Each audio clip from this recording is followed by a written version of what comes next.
welcome to Leaders Insights, where we hear influential voices from across industries. And it's great to be joined today by the CEO of the helicopter company, Captain Arnaud Martinez. Thanks so much for being here. So what's your favorite mode of transport, Captain? Thank you for inviting me, and I might surprise you. It's not the helicopter. Really? That's all. I would rather stay on a yacht, on a boat, in the middle of the sea, in the middle of nowhere. But the helicopter is also a nice transportation vehicle, but boats. And you actually journeyed from a pilot to the CEO of the PIF's helicopter company. Tell us about the vision that you had when you took the helm. So first of all, it's all about passion. And so you could be a pilot, you could be a CEO. From where I am coming from, I'm coming from a very small town in the west coast of Brittany in France. And there is no pilots and there is no CEO of aviation company. So it's all about passion, work, opportunities that you need to grab. And then it's the same job somehow. You move from a pilot to different management role, and finally you end up being a CEO. By luck as well sometimes, but luck is good. You need to grab the luck and push the luck, as we say. Absolutely. And THC is expanding not just domestically, but internationally. How has your vision changed to accommodate that expansion? It's a normal move. We started 7 years ago and from a clean sheet. And the ambition at that time was to serve, we bring an urban air mobility support to the Giga project, the Red Sea that you have heard about, and NEOM. And then it's a Saudi vision. So we have been set up to match the Saudi vision. And the Saudi vision is booming, growing. We grew with the Saudi vision. So now from a backyard that we need to secure, and we did in 7 years, where our market is quite secured from a scale perspective and on a different segment of operation that we provide in KSA. We move into a more regional, and then naturally you move and you watch what's going on the international market. So recently, we enter naturally the top 10 of the international players, and when you have to have this humbly, but you still have to have this appetite to look up, and so sky is the limit. So you're actually building a global ecosystem while addressing increased demand in the kingdom. How do you balance these local priorities with your ambitions to expand globally? Ecosystem is a right word. When we were the number one, there is a positive aspect of this, but the negative aspect is that the ecosystem was not ready yet. So we didn't just build the foundation of the THC growth. We had to support and help, and we have been helped as well with the ecosystem. One of the key enablers is our Civil Aviation Authority, and we have been working very closely with them. But the full ecosystem, I mean airspace and infrastructure and regulation, and having the right human capital, people in KSA to fly, to fix, to sell the aircraft. So all this has been, we didn't just build a company, we have been part of something way bigger. As I said, the Saudi vision, we are fully embedded. It could be for Rally Dakar, sports entertainment, Middle East, Sandstorm events, or Giga projects, opening the countries, these unique countries, opening the border to many tourists coming. It's a beautiful country. We discuss about it. So we have to be here to serve the purpose, to help, to support. And so that's why I was telling you, KSA was the number one priority. And then when you are here on all these diversified segment of operation, you have also to diversify yourself geographically. And as you said, I mean, THC is pivotal. It's a pivotal part of achieving Saudi Vision 2030. You have a huge responsibility here. How does your work really align with Saudi's broader goals for diversification, for connectivity, and for giga projects?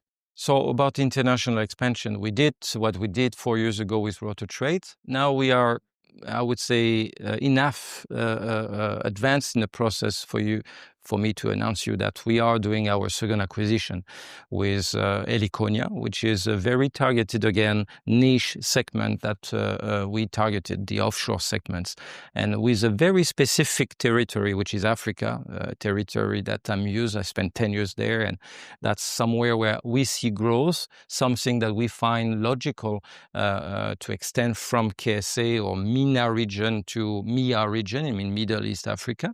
So very shortly in the following days or weeks, the deal will be completed. But we are so advanced already and so locked that it's a pleasure for me to announce that we have been doing that acquisition, targeted acquisition, with the same logic than Rotor Trade. The match of DNA, the culture, a segment offshore, new segment for THE. We will benefit as a group from that perspective, and our scale will continue to grow. They operate exactly the fleet that we operate, and so we will see, as we did for Rotor Trade, what can we bring to them in order to boost their business. And we believe that there is a lot of good things to be done, but we believe as well that we will benefit as a group from that new acquisition. So it would not be perceived very humble if I'm telling you that I have this kind of role, but the reality is anything, any new project, any Saudi initiative require a perfect, a state-of-the-art and safe air mobility support. So we are here to serve. We are here to serve on behalf. I'm not here to promote our brand everywhere. I'm here to provide helicopter safe, reliable services to Red Sea, to NEOM, to any big project that KSA is investing on. Then we need to copy-paste our strategy, our initiative based on these big giga project initiative. They are doing it way different way than anywhere else. They are with green initiative. They are with sustainability initiative. And so we cannot design the growth of THE like a standalone company. So you're right. We are fully embedded. We are here to support. We are here to provide to you or anyone else coming to our beautiful country the best vehicle and the best experience as possible. And these giga projects, they're really out of this world. That's the consensus. NEOM, Diriyah, Red Sea. Alula. From a personal point, which one is most important to you? Which one strikes you the most and why? Now you're asking me to choose between my children, right? So, and it's okay, I have only one. So, but every single project is bringing on the table a different vibes, I would say. When we are doing the Rally Dakar is a perfect example. And I will answer to your question, but on the Rally Dakar, Saudi people are coming, approaching me and are asking me which country is that? Because sometimes one day of the race, you look like you are in Maldives, and the other day you look like you are in Switzerland in the mountains. And this is all Saudi Arabia. People need to understand, from a very small country where I'm coming from, you can put 5 times my country in the landscape of Saudi Arabia. But every different region is bringing something on the table. Beautiful. My preference, if you allow me, Alula is a very specific vibration when you go there. Red Sea, of course, in terms of beauty of the water, what they have done there is amazing in terms of hospitality and green initiative. NEOM is on the way. We have been lucky to go to beautiful island like Sandal Island. I could continue like that for 2 hours. So I don't want to give you a preference, but I'm telling you, you could come many, many years on the road and visit Saudi Arabia in different regions, and you will love it. So much to see and impossible to narrow it down to one. I'm sorry I asked you that very tough question. Now, tell us about talent as a part of Vision 2030. You have the Kimam program, and you are investing in Saudi capabilities, including your own simulators. Tell us a little bit about this. It's not only a KPI, or it's not only a mission or vision. It's about passion, right? You cannot be a proper CEO without being passionate about people. And if you are passionate about people, you want to develop them. So of course, and that doesn't start at the CEO level. I'm extremely lucky. I have a board, a mature board since 5 years, well supported with a fantastic chairman, Saudi chairman, who is, even though he's coming from the biggest, most powerful sovereign fund, he is human capital driven. So the first KPIs, or two first KPIs I have for any board is about safety and about how much we invest into the human capital. So we have a very clear strategy, not only simulator, because simulator are for pilots. We train pilots, we train mechanics, we train back office people. We develop talents, and if I have to be proud of something, is about this. It's how many people will take over even my job in the following years. I would be super proud. That's our part of our mission. Something else to be proud of. On the point of safety, I see you have 38,000 accident-free flight hours. Your commitment to safety is really standout. What is your approach to embedding a safety-first culture at THC? The first approach is never considering that it is granted. Safety should be every day, from the morning till the evening. It's a DNA, it's a culture that you need to embed, and that's the most difficult culture that you need to embed in any organization. So how you do this? First of all, you recruit the right people. You surround yourself with the right people. You train them, you educate them, and you always come back, not again at the CEO level, but at the board level.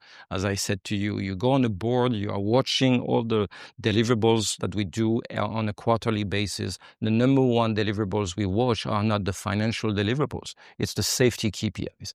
We call that SPIs, is safety indicators, where we are super hard on ourselves.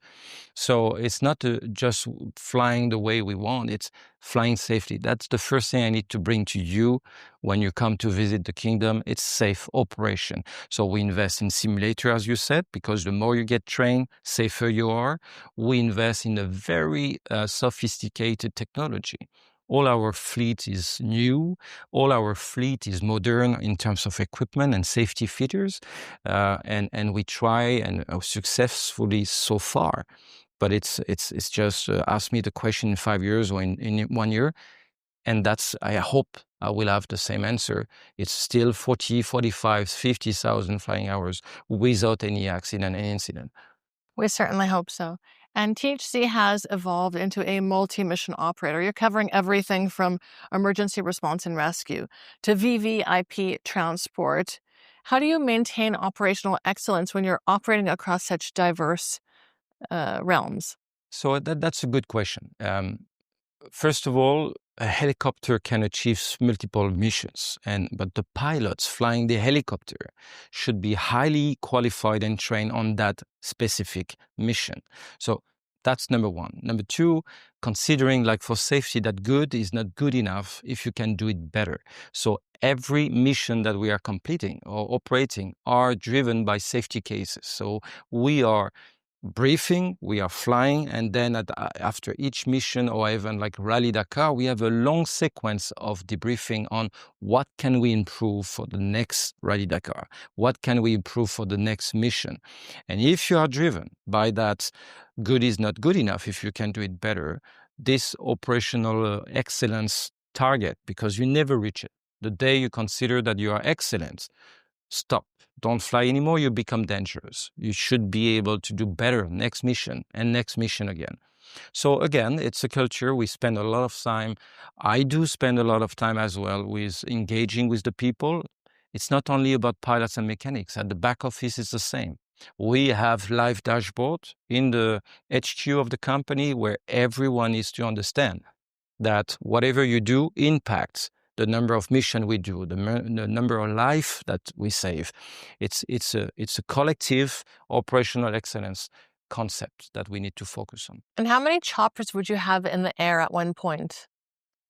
At the same time in the air, that's a very tricky question for me because I don't know. I know how many aircraft we have, but it's a very day-to-day or even hour-to-hour. You could have maintenance challenge, you could have maintenance plan, but we have we will finish the year around 80 aircraft, which is a quite significant fleet.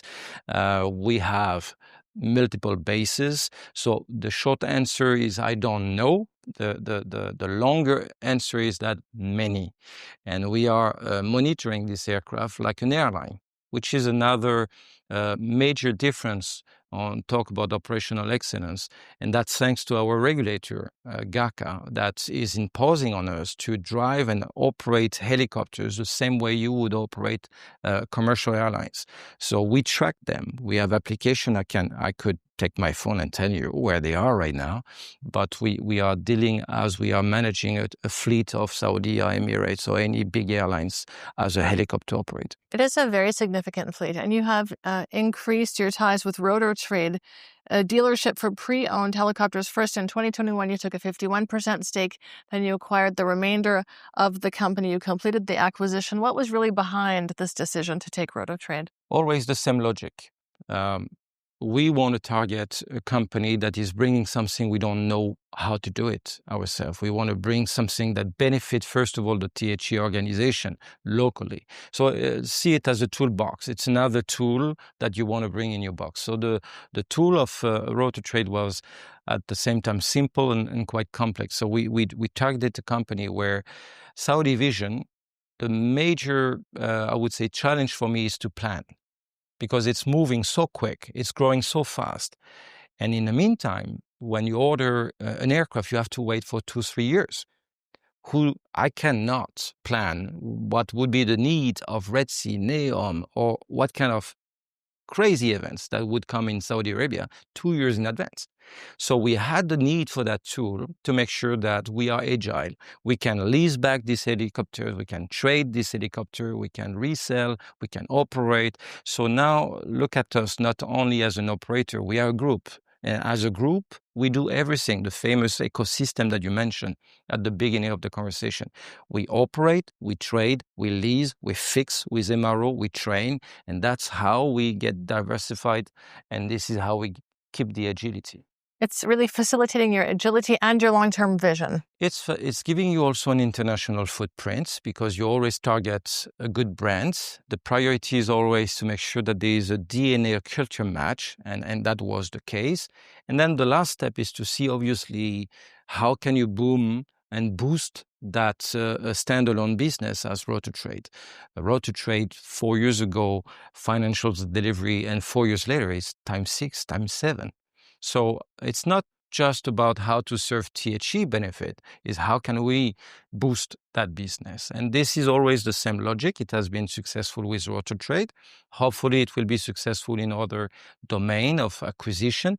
We always go with opportunistic targets, and hopefully many, at least few of them more in the following months or year. And without revealing too much about what's going to happen in the following few months or the year ahead, what is your international growth strategy, and why is now the time to scale? It's a good timing. Yeah, we took 7 years to focus on our backyard. 7 years at a pace of 15, 20 helicopters per year, which is already everything but not organic. Any other operator would go already and stress the limits with 5, 6, 7 helicopters per year. Last year, we did more than 20. So 7 years later, when you cover already 70, 80% of the kingdom, but it's time to look up and see also as a brand and as an operator and as a group, okay, let's go beyond the borders. And then, as I said, sometimes it's an opportunity that you cannot miss. So the business appetite at the board level and at my level as well, we are always looking for the best opportunity to benefit the group. So I think it's a question of right timing and right diversification, right moments. And this is where we are 7 years after our birth right now.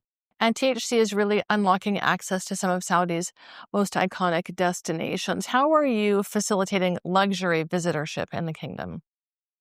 So far, we are on this iconic place. Let's be, again, very reasonable and humble. It's just the beginning. We are, of course, locally within this iconic place. We are in Alula, we are in Red Sea, we are in Neom, we are in Jeddah, but there's way more things coming in the following months where we are not alone. We are in general, you never grow alone. So in Riyadh, you have the airline Riyadh coming up. In Jeddah, you have the Saudi Airlines. In Alula, we have the support of all these iconic place or all these new companies that has been set up, or more senior company like Saudi Airlines. But we are part of something else. Now, we want to do more. It means that we want you in one click. We want you to have a fantastic digital experience.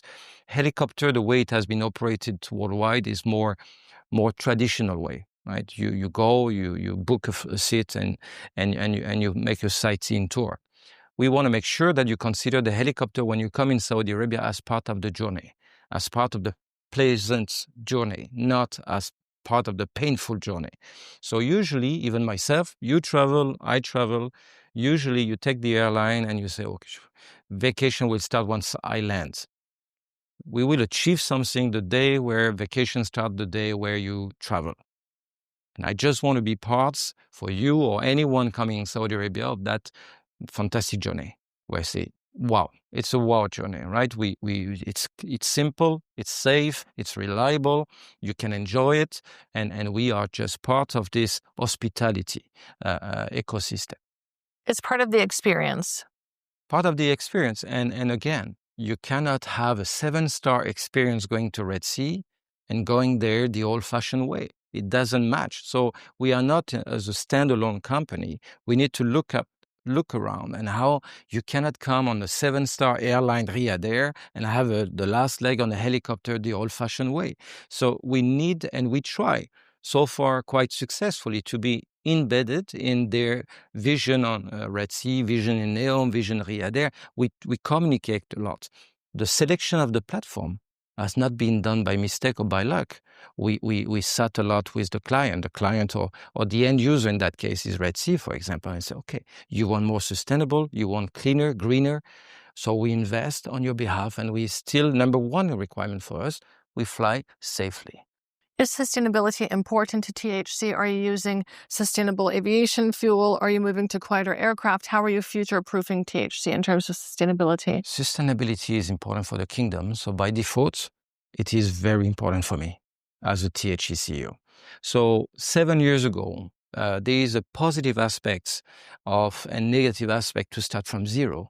But one of the positive aspects is that you can design your growth and your strategy by originally fixing your foundation, but planning already the new technology coming. So from day one, it has been part of our vision. We will operate conventional helicopter, but even this helicopter will be greener, SAF-compliant, sustainable. And we pave the roads for all this brand new technology that will come very shortly, and we call about this eVTOL, electric platform. It's coming. It's coming in Saudi Arabia, and it's coming in Saudi Arabia sooner than anywhere else.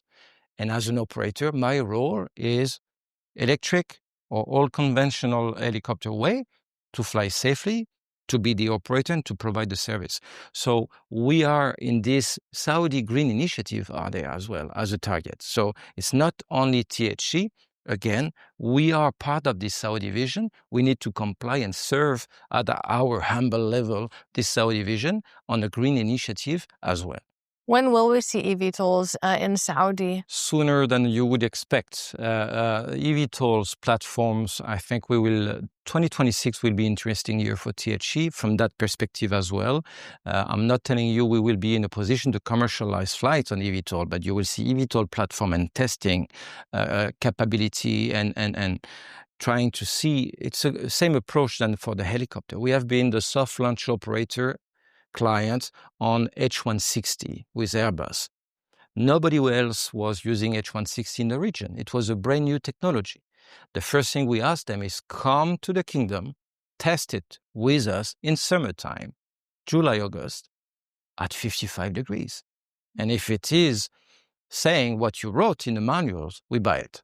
Yes. So eVTOL is exactly the same. There is a sequence of things to be in place. We need to test the platform. We need to understand the range, understand the operating model, and make sure that we make the right bet. Because once we launch for the customer experience, it has to be a wow experience.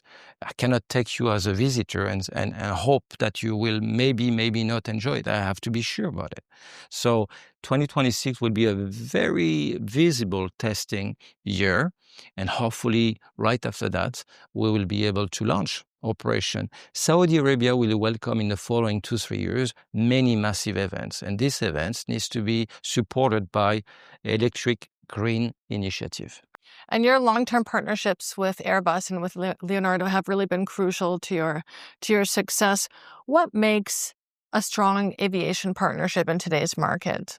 That has been since day one, the discussion/negotiation with the OEM. When we have been meeting the president of Airbus or the president of Leonardo, we came as a Saudi delegation.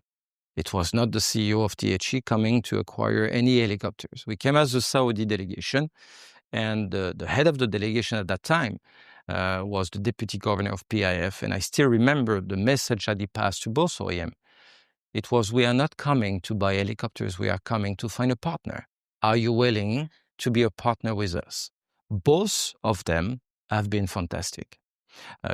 We discussed about that a few minutes ago. You never grow alone, especially if you start from zero. So they have been with us, they have been investing with us and supporting us in the ecosystem.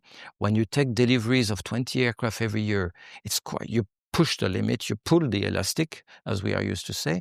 So you need support. You need to support on the entry into service, you need to support in parts, in people, and they have been from day one next to us. Then you need to be supported when you have to be agile, as I said. These people have 3 years in front of them, book order. But as I said, I didn't have that lux to say I need this aircraft and this number of aircraft in 2 years' time. So as a partner, what they have brought to us is agility. It's to, they adapt to the Saudi vision with us, through us. And now 7 years after, I have to admit that we have a very solid relation with both. We have scale. We have scale on both aircraft. We have a split of 55-45 or 50-50 with both OEM in terms of fleet composition. But it's not just about negotiation. They are with us not only for business reason. They are really next to us. You have seen remarkable growth the first 7 years of operations. Tell us what's in store for the 7 years ahead. Now it's quite scary because 7 years ago I did your question. I mean, it's quite scary for me because 7 years ago I thought I had a brilliant idea. I said I will take a picture of me with the company and I will do it every year to see the growth. 7 years later, you witnessed your own growth. I go back to the picture and I see less gray hairs and more hairs and so on. So if you tell me in 7 years, I'm already scared to see how I will look like 7 years later. What I would love to see 7 years down the line is to turn back to see way more lives saved from our healthcare program, which is accident happen. I don't want to say that I want to fly to have injured people on board. I want to say the accident happened and I want to save all of them. I'm very proud of our 0 death ratio on board. We save so far more than 5,500 lives. And this is, for me as a CEO and as a board member and the chairman as well, if I have to live in 7 years in peace, it's because I would have saved life, brothers, sisters, mothers. That's number one. Number two, we discussed about it. How many Saudi talents would have taken positions and my position as well. Super proud of this. That's what I would hope to see 7 years down the line. And of course, this 1,000 or 100,000, 200,000 flying hours with 0 accident. That's what I want to see seven years down the line. Then, of course, a key event in Saudi Arabia where you grab your phone and the number one phone call you make is or on your app, it's to book a THE helicopter anywhere you go. Then, of course, if I can be one of the top 1, 2, 3 leader or worldwide player, that's from that perspective, I would be proud. Safety, accessibility, and personal growth. Wish you continued success. Thank you. And I hope to be on a helicopter traveling to Alula. You will be most welcome. Just come and have this guest experience. I will send you a survey, private survey, and you tell me how was it. Thank you so much. I'm sure you'll get a 10 out of 10. Thanks for being here. Thank you.